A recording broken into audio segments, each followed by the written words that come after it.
الرحمن الرحيم فمن حاجك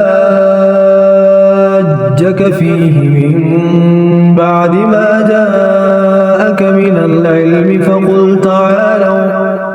فقل تعالوا ندع أبناءنا وأبناءكم ونساءنا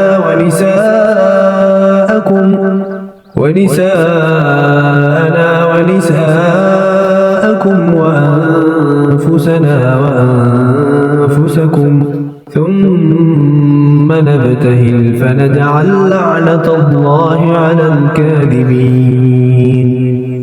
اس لیے جو شخص آپ کے پاس اس علم کے آ جانے کے بعد بھی آپ سے اس میں جھگڑے تو آپ کہہ دیں کہ آؤ ہم تم اپنے اپنے فرزندوں کو اور ہم تم اپنی اپنی عورتوں کو اور ہم تم خاص اپنی اپنی جانوں کو بلا لیں، پھر ہم عاجزی کے ساتھ التجا کریں اور جھوٹوں پر اللہ کی لعنت کریں۔ إن هذا لهو القصص الحق وما من إله إلا الله وإن الله لهو العزيز الحكيم۔ یقیناً صرف یہی سچا بیان ہے اور کوئی معبود برحق نہیں بجز اللہ تعالیٰ کے، اور بے شک غالب اور حکمت والا اللہ تعالیٰ ہی ہے۔ فإن تولوا فإن الله عليم بالمفسدين۔ پھر بھی اگر قبول نہ کریں تو اللہ تعالیٰ بھی صحیح طور پر فسادیوں کو جاننے والا ہے۔ قل يا أهل الكتاب تعالوا إلى كلمة سواء بيننا وبينكم ألا نعبد إلا الله ولا نشرك به شيئا ولا يتخذ بعضنا بعضا أربابا من دون الله فإن تولوا فقولوا اشهدوا بأننا مسلمون۔ آپ کہہ دیجئے کہ اے اہل کتاب ایسی انصاف والی بات کی طرف آؤ جو ہم میں تم میں برابر ہے کہ ہم اللہ تعالیٰ کے سوا کسی کی عبادت نہ کریں، نہ اس کے ساتھ کسی کو شریک بنائیں، نہ اللہ تعالیٰ کو چھوڑ کر آپس میں ایک دوسرے کو ہی رب بنائیں۔ بس اگر وہ منہ پھیر لیں تو تم کہہ دو کہ گواہ رہو ہم تو مسلمان ہیں۔ يا أهل الكتاب لم تحاجون في إبراهيم وما أنزلت التوراة والإنجيل إلا من بعده أفلا تعقلون۔ اے اہل کتاب تم ابراہیم کی بابت کیوں جھگڑتے ہو حالانکہ تورات و انجیل تو ان کے بعد نازل کی گئیں، کیا تم پھر بھی نہیں سمجھتے؟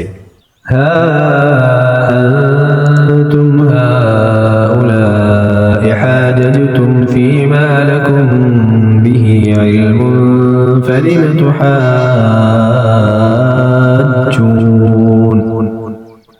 تحاجون فيما ليس لكم به علم والله يعلم وأنتم لا تعلمون۔ سنو تم لوگ اس میں جھگڑ چکے جس کا تمہیں علم تھا، پھر اب اس بات میں کیوں جھگڑتے ہو جس کا تمہیں علم ہی نہیں، اور اللہ تعالیٰ جانتا ہے اور تم نہیں جانتے۔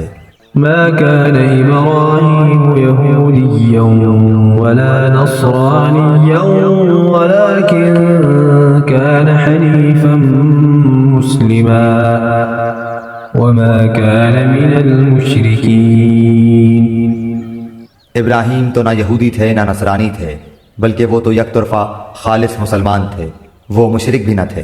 إن أولى الناس بإبراهيم للذين اتبعوه وهذا النبي والذين آمنوا والله ولي المؤمنين۔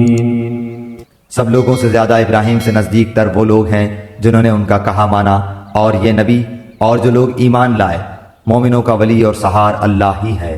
وَدَّت طَّائِفَةٌ مِّنْ أَهْلِ الْكِتَابِ لَوْ يُضِلُّونَكُمْ وَمَا يُضِلُّونَ إِلَّا أَنفُسَهُمْ أنفسهم وما يشعرون. اہل کتاب کی ایک جماعت چاہتی ہے کہ تمہیں گمراہ کر دیں، دراصل وہ خود اپنے آپ کو گمراہ کر رہے ہیں اور سمجھتے نہیں۔ يا أهل الكتاب لم تكفرون بآيات الله وأنتم تشهدون. اے اہل کتاب، تم باوجود قائل ہونے کے پھر بھی دانستہ اللہ کی آیات کا کیوں کفر کر رہے ہو؟